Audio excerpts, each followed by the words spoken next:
From the John C. Hench Production Art Studios in Peoria, Illinois, VideoMax Limited presents Midstate Magazine with your hosts, Kayla Neitz and Dawn McClure.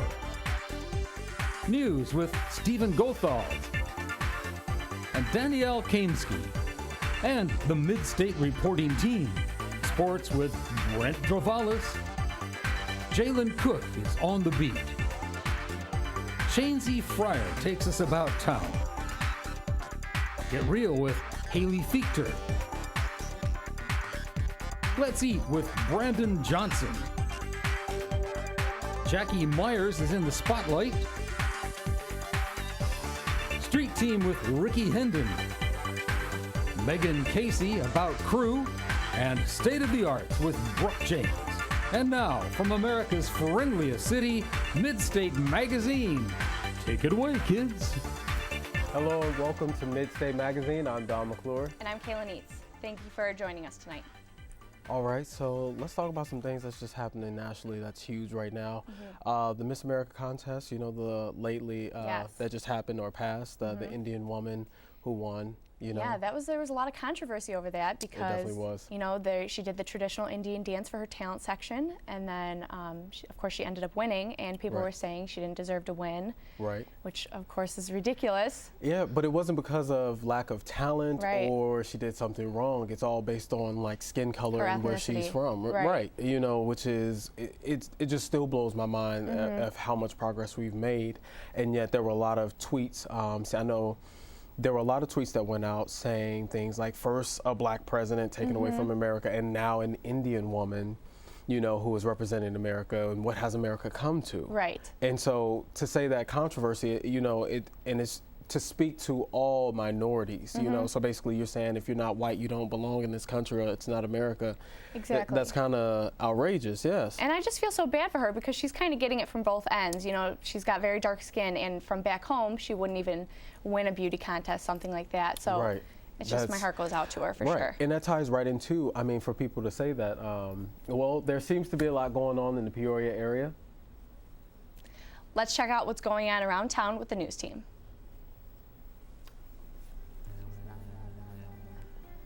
Good evening. I'm Stephen Gothals. And I'm Danielle Kainski. Because I face this way, I can't see you from behind my head. An East Peoria homeless man was charged with 2 Class X felony aggravated kidnapping charges last Monday for luring and restraining a 10-year-old boy behind the city post office. Teddy Meyer was apprehended after the U.S. postal employees allegedly noticed the victim and called the police. However, this isn't the first time Meyer has been involved in a kidnapping case. Tazewell County's state's attorney says Meyer was out on a 20-year prison sentence after he had previously been convicted of kidnapping for his second offense.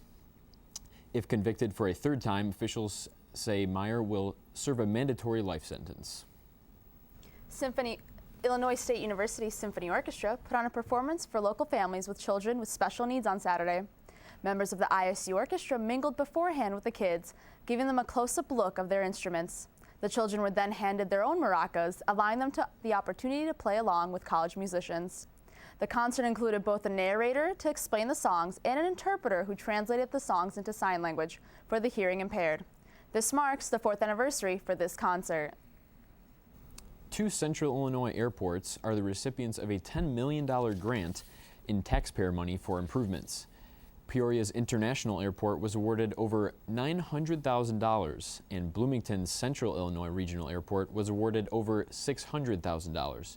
Bloomington's Regional Airport is looking to purchase new friction measuring equipment and snow removal equipment, while Peoria's airport intends to expand the airport's apron. This would preserve access to the airfield for major employers and economic drivers in the region. Local art is making its mark on the community.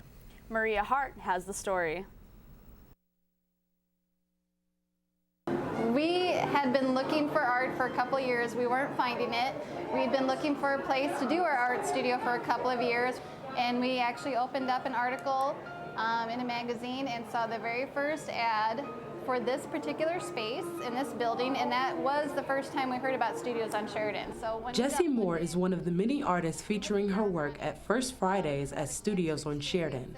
We're glad that it's here. We were really wanting something like this to experience. And with that opportunity to experience studios, the artists of studios can share their own personal experience through their art. In my other life, I'm a psychotherapist, and so one of my missions in life is to reduce the suffering of people. I did this instrument.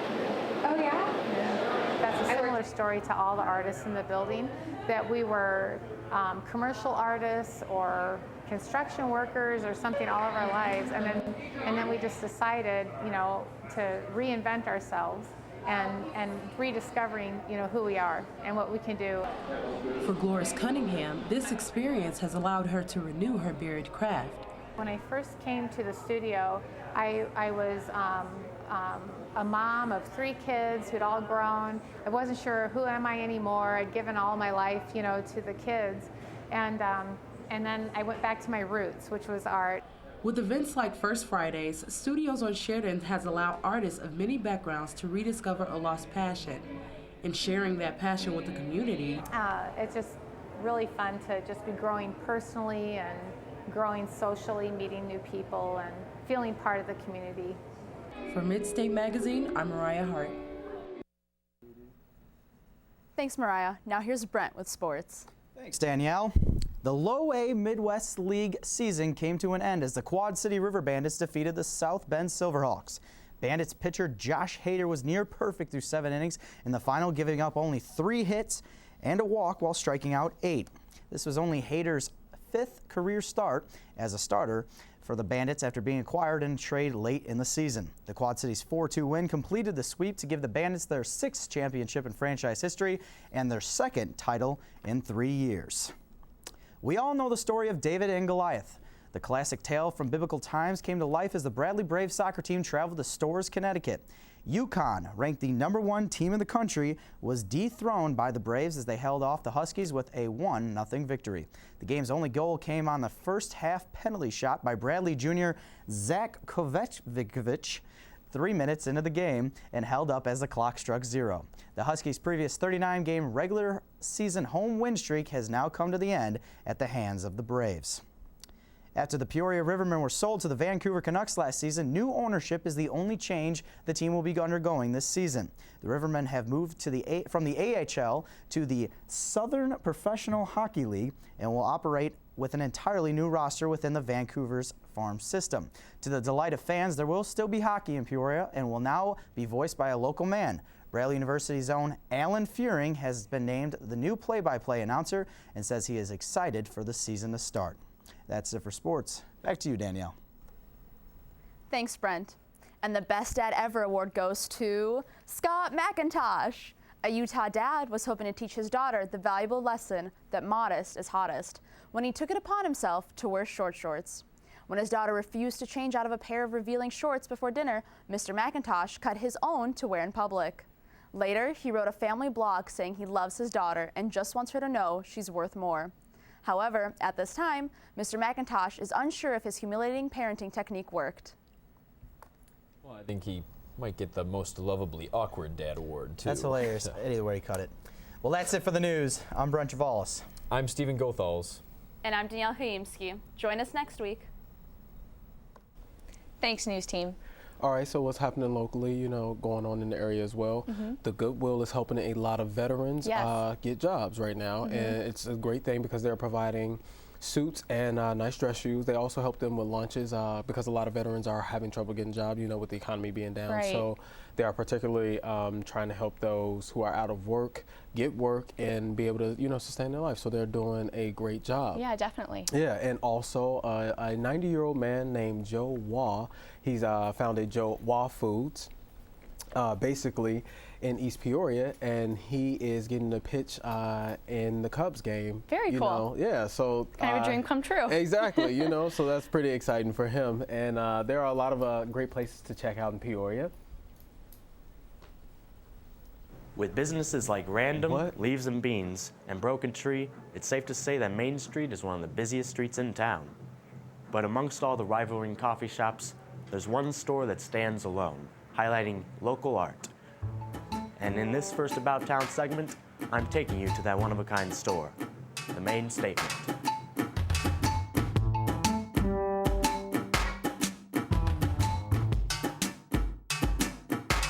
We knew we really wanted to feature that local art vibe and just really felt right.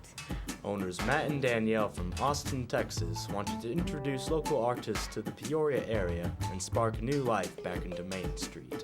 We wanted to bring some of that funkiness back to Peoria and really feature what Peoria had to offer. The people in the neighborhood, they were so happy. When we opened up our doors, we had so many people in just that first day or two, just telling us thank you for coming to Main Street and bringing it back to life, which we really hadn't anticipated. So that was really, really rewarding.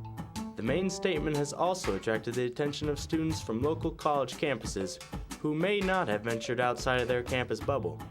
I think for a long time, Bradley students didn't realize that there was anything, and really there wasn't anything down here. So we're happy to see that Bradley students are coming and they have something to come to and really enjoy in their neighborhood.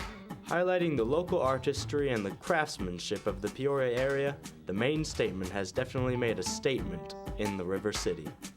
You know, it's just really seeing how excited people are to be able to have a place to showcase their work as a local artist, or, you know, because everyone in here is just kind of a one-man show usually, or a husband and wife duo making things together, and they have to have some place to be able to show their creativity, and we love being that place. Just to be able to bring that kind of excitement for people, to people over art and over things being locally made. For Midstate Magazine, I'm Shane Fryer. All right, thanks, Shane. I love some good music, and I have actually been hearing a lot of the Great Gatsby soundtrack. Oh, really? Have and you how's heard that anything doing? about that? I saw the movie Okay. that recently came out, but I do not know much about the soundtrack, no. Well, basically, it's actually been huge on iTunes right now. It's like one of the best soundtracks for movies. I think it's called Scripting or something like that, but it's really big right now, and everybody's loving it. There's a lot of karaoke versions on there. Actually, you know what? that? The one thing I did hear about it is that Jay-Z helped produce the soundtrack. He arranged that, so that's huge for him. Yes. Yes, so that's pretty great. Yeah. Well, that's right. Let's check it out with Cook, and this is On the Beat. If you tuned into your radio at all this summer, then most likely you came across the beat of Daft Punk's retro-inspired mega hit Get Lucky at least once, or maybe 1,000 times.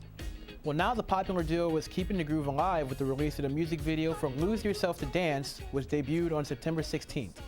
This single, which can be heard on the album Random Access Memories, once again features Pharrell and guitarist Nile Rodgers and is pure candy for the ears. It brings listeners to a simpler time in music where production and style were toned down and the sound played more to your emotions. The funky sound and infectious vocals will make anybody stop what they're doing and want to dance. The music video itself is as simple as the track, featuring Pharrell, Rodgers, and the Robots jamming out in front of an audience on an elevated stage, wearing the shiniest jackets of all time.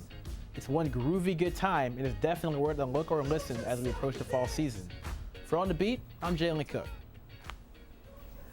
That was great. Thank you, Jalen. All right, so what's happening in the world today, you know? We have some juicy gossip within the spotlight this week. Okay, well, you know, as far as juicy gossip going around, I hear a lot of things are supposedly still going on with the Miley Cyrus. They will not drop it. Right. I don't know if you're big on Vines, but they are huge on the Vines right now. They actually released one that's getting pretty popular. Basically, it's her from a very old video where she's talking.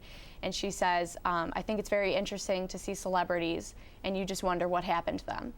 And they're kind of making fun of her a little bit because, of course, that's what everyone's thinking of her right now. So. Right, what happened to her? Because I was recently reading, they just did an interview of her father, Billy Ray Cyrus. And you know, he's defending her. And also Timberlake is all the way with Miley Cyrus and everywhere in between. So let's check it out.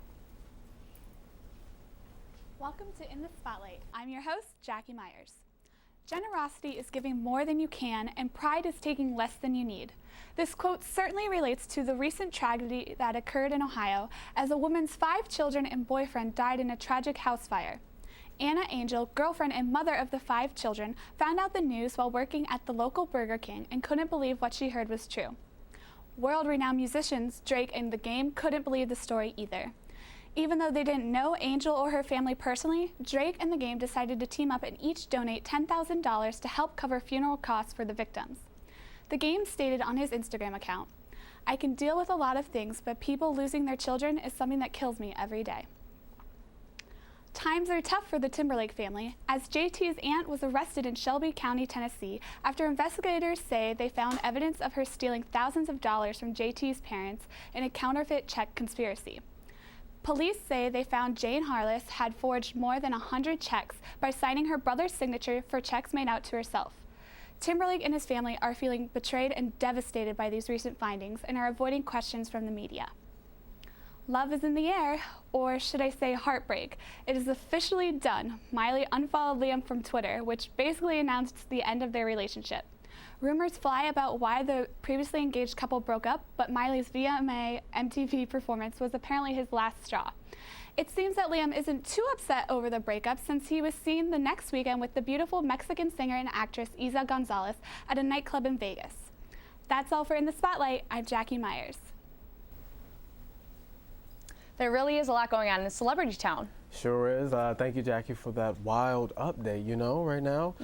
That's unfortunate to hear about all those deaths and right now, and also going on in the world is also a lot happening as far as like gun control, and locally we've had, within the last 5 days, there's been reports of 5 people killed. So that's very unfortunate. Yes, how do you feel about the, just guns in general? Well, I come from a family that's actually huge on hunting. So my father is, of course, against anti-gun control, but, something definitely has to be done to control that. And I don't know what method they should be taking, but. Yeah, so, I mean, hopefully with, with the new gun control laws, they make it where you can, be more safe. Sure. And with everything that's going on in Peoria, you can never turn down some good food.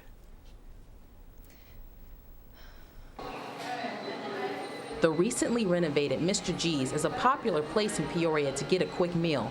Located a few blocks from downtown Peoria, the fast food carrier has a prevalent lunch crowd. We have a lot of regular customers that keep coming back, and every time someone is happy and they eat their meal and they have a big smile on their face, it just puts a smile on my face too. Mr. G's has been under new ownership for a year now, and with that comes some big changes. When we remodeled between the previous owner and us now, that was one of the things that we completely renovated was the new drive-through. We added the charbroiler, the ice cream machine, repainted. I don't know if you saw the cute little paintings done by a local artist, Vin, of the happy little milkshake and hot dog.